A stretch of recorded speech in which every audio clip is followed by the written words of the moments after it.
Biya Kamal Kanwar Online TV. Mi jiram jadid gorejin be subscribe. Kami jiram jadid gorejin be nyuak bakanidin kokian.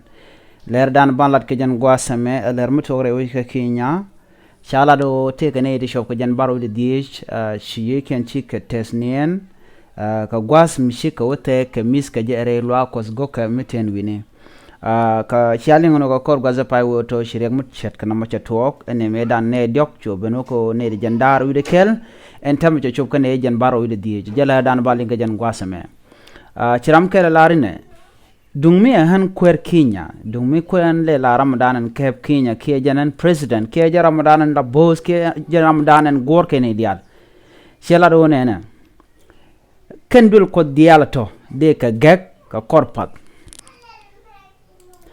mluno de ka gegan dial de man to ka de kon ngaje metedi ma de na du chop ka jan baro wide diejo de ka nak eko chaga jogute ka mis keno chaga jo yen moran we mis we ka tek betiek ke bejek ke yesho ke bejek ke jesus awraj michit kana meno bran boje ke jesus ke tegdu ko mis chene di shop jan baro wide die chakanak chala ne ka kor gas pa me to ko na me chao to dong de point to want chi yi ken test ne na re robo mo dong de ke jek ka to kon tama chi peng na ti chop ka jan baro wide die re wi ka kiinyɛ cha ko men kul no ki malalar ka ran mi charo de re top chela do dung mi an kwer kiinyɛ me an kul la ruije an winio alo an ka bojo de ka gakan dial ken lokus ni ten content re which ka kiinyɛ de ka kon ngaju la den ka lokus ni dial to ngu etek mis ni metedi medewo nang na etek mis ni metedi meno go to buwe adere liwo ka kos metedi meden na de ka nekone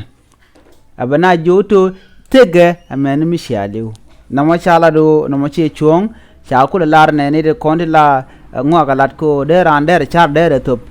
chala do dungmi an kwer kiinyɛ ke dungmi jin kwer wo jamo de ka gakan dul kusne diala to gok to tno gok tun kon right ka tang ke to right ko cha ka mo ka lwang ku ko prophesied ku ka roi ni ku kan ka mar ka kwina cha wo dial de ka gek ko ken chikan nang ka level la dien ke chikan nang ga dob dien mena kan na ten chele la auto ye jen ko sedana pal ke ne dial kos no go der point under pal ko no go der under tek che ko che go under lu kan gwara kan shop en me ne dial de shala ro ne jen baro wide die tin kon je tes nien awa liu ke ko ken chik boska chi boska na ke chi panken chi ke chu ke kan chu gwad na ande ka konde kan ojekten chire ko mo je shu to go no kaka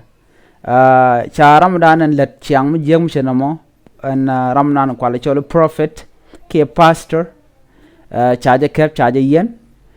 chela do an tele mi chelel eno chine mis chine ko tek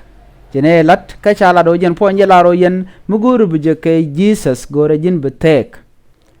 en gwa dan ci point wi shang ku ngwang ci dong der mon ki der liu ajan bu ko no ko baro chu nyode chala do ne di jan baro wi di je to ci ke ke jisen tamashit ke me chalat chawo ci anga mo cha gore wi ka kiinyɛ cha ku lo kwer kiinyɛ ngula da mo ken gog dialati te charo to ti kot ka gwanga ngulat kanamo mi jiram jidit na me we kaji kane diala kontre win to gol ko be ngajo titi mi kan na to gre we dun bu ka to ko ken ka ngwana to work ken ka we kane ti kane di shi janre go ka letkan right chorian lot shi wo ka level din ke kasodin kan mi jegla kana to ga mat mambu go kasmi rod lot wachi kane di alchi kan widin kana brand wash ki kan widin ti kana batiran cha ngani shi ga meje kon to ga Tanzania ga gwade dan jetene ngwana iliu en go mo ju na bi ate ka anointed oil ki anointed water teacher ya ka ramuga jigan gwasami ito e point be pal ka betek ngoje kwala ngoge je chune de jogo je ndi ta ma sugar ya ta ka pet kan man din te ko ne shikulo ken cha mo bo cha nang re dul wal cha ko ti ngum ngo yene jem ci kano ne kwinne ya ngoy ne bene ben per ko chiran chetet ena mo cha la ken cha ka brain wash ke cha ngi den cha je nang ka ne to ajila dan let go ke men lo kun dia la re win dia la tok men wo ji ti no ki jiram ling na me mi jin gog ba ngede level mo jen level dan biya tan biya je biya lat ka community ene ma der ko ne diala ko ne te kalwang dung mo ko ne la kwer kiinyɛ kien kwer wojamo de lo kun de alto de ka gag de don lo kun tin telo to te ka gok de tin ka rodien chu lo ko mete ka gok mu wie ka doje rod pin de ka gag kan dial ta to ken ko na shalat biya shu nyak ne ko ken ke jin ba bi shu gor subscribe ko bi rani ko ken be ko la linga biya ta gaman